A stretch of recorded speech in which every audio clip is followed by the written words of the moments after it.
The first video in this series starts with the hook. Given that we've already chosen our text, in this case the sheep and the goat, we need to figure out ways to make that text pop for the learner. So to get this information of the sheep and the goat, go to this website.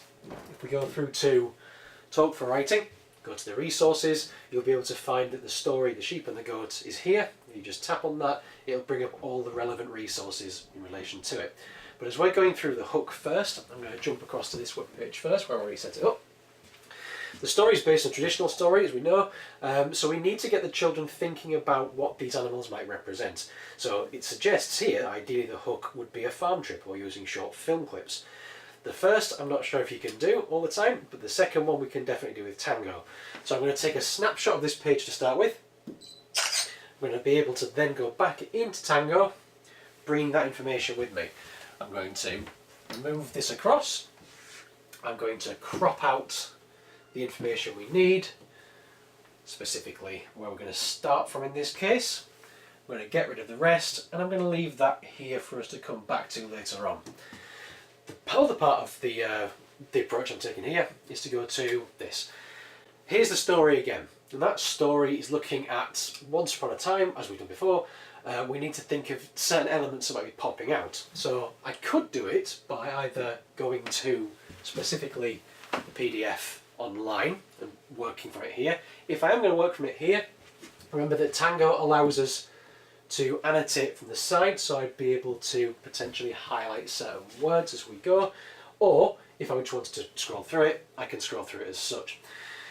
The bit I'm looking for in terms of hook though is the different types of animal, and specifically I want to look at the antagonists of this little story, the wolves, and the protagonists, the sheep and the goat themselves. So it's the unfortunately living close by there were two greedy wolves part. So this bit is what I'm looking at.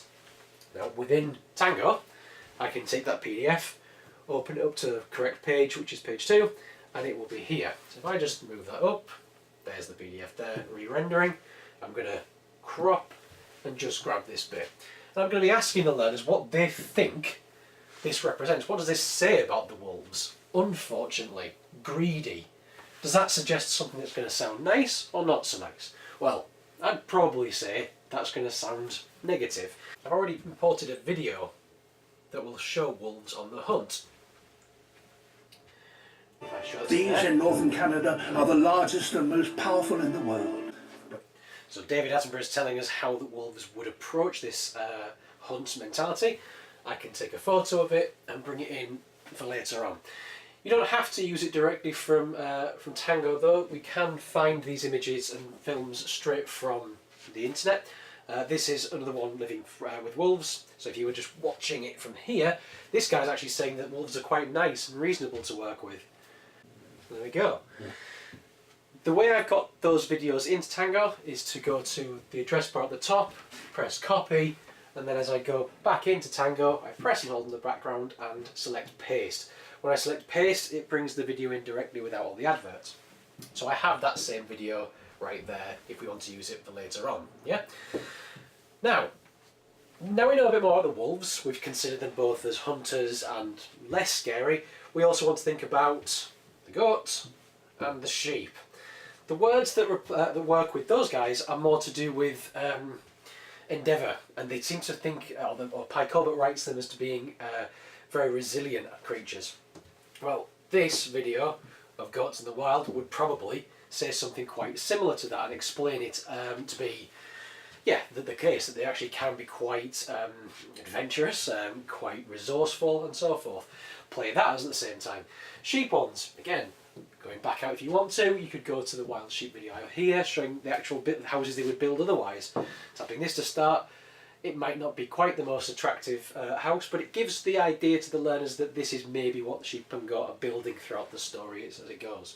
So we're populating the hooks that we're after from, as the way to put it, leaving clues in classrooms or showing different animals in the story. We're able to do that by populating this stuff here. So that's one way you can do that with Tango.